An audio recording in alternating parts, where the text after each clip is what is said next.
आदाब नाज़रीन, ज़ेड में आपका खैर मकदम है। एडीसी पुंछ बशारत हुसैन ने एसडीएम सुरनकोट, तहसीलदार सुरनकोट, एसडीपीओ सुरनकोट, नायब तहसीलदार सुरनकोट, म्यूनिसिपल चेयरमैन और म्यूनिसिपल ऑफिसर के साथ आज कस्बा सुरनकोट में गैर कानूनी तजावजात के खिलाफ खुसूसी मुहिम शुरू की। आगे देखें हमारे नुमाइंदा जहांगीर अहमद की रिपोर्ट।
खानदानी मसाला है।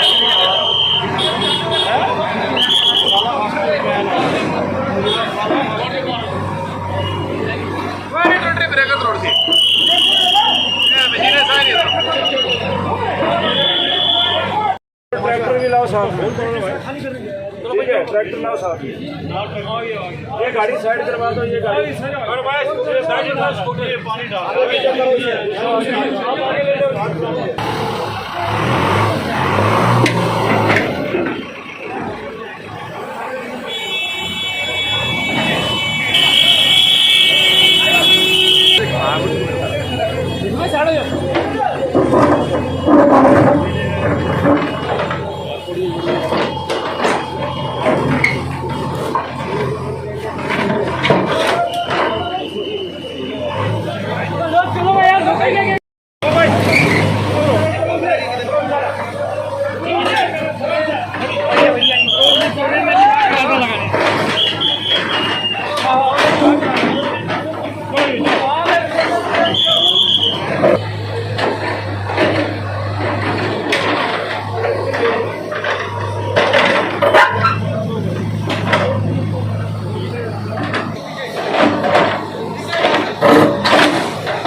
जो बारिश हुई काफ़ी नुकसान हुआ यहाँ सुरनकोट में, और आज डिस्ट्रिक्ट एडमिनिस्ट्रेशन की तरफ से एक एक्शन लिए गए इंक्रोचमेंट ड्राइव के लिए, क्या कहना चाहेंगे?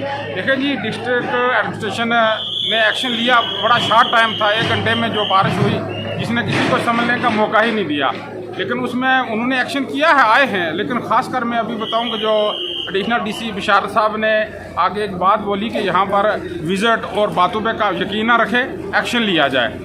और मैं डिस्ट्रिक्ट एडमिनिस्ट्रेशन ने खासकर अभी बशारत साहब इधर ही, उनसे ये कहना चाहता हूँ कि ऐसा ना करें कि 1-2 नाली ब्लॉकेज तोड़ के, 1-2 दुकान की तोड़ के चले जाएं। आप पूरा इसको क्लियर करें और इसके लिए एक नोटिफिकेशन जारी किया जाए, ताकि हमारी तहसील एडमिनिस्ट्रेशन जो है इस पर एक्शन ले और एक्शन मुँह देकर ना लिया जाए। जो भी जहाँ भी ब्लॉकेज है, अब नुकसान होता है तो सब लोगों का होता है। अब नालियाँ सफाई रखना ये हमारी भी जिम्मेदारी है, लिहाजा यहाँ पर एक मीटिंग की जाए, लोगों को बुला के इसका हल निकालने की तरफ जाया जाए। और ख़ासकर जो इस वक्त यहाँ हमारी एसडी मैम ने और एडिशनल डीसी बशारत साहब और एसडीपीओ सुरनकोट तनवीर साहब ने एक अच्छा एक्शन लिया है और फौरी तौर पर जेसीबी लगा के जितने भी इंक्रोच थे और जो रोड में आए थे उनको तोड़ने की कोशिश की है। इसकी तो हम सराहना करते ही हैं, लेकिन उससे भी ज़्यादा ज़रूरी है कि यहाँ पर एक मीटिंग ली जाए और लोगों को ये बताया जाए कि नुकसान बहुत बड़ा हो जाता है, उससे बचने के लिए आपके पास क्या हिकमत अमली है, क्या होने चाहिए। तो ज़्यादा से ज़्यादा मैं यही कहूँगा कि यहाँ पर सिर्फ 1 या 2 दुकान के सामने से तोड़ के आप ये ब्लॉकेज हटा के जिम्मेदारी पूरी करके ना जाएं, इसके ऊपर मुकम्मल एक्शन लिया जाए ताकि आइंदा किसी का इस किस्म का कोई नुकसान ना हो। तो शुक्रिया।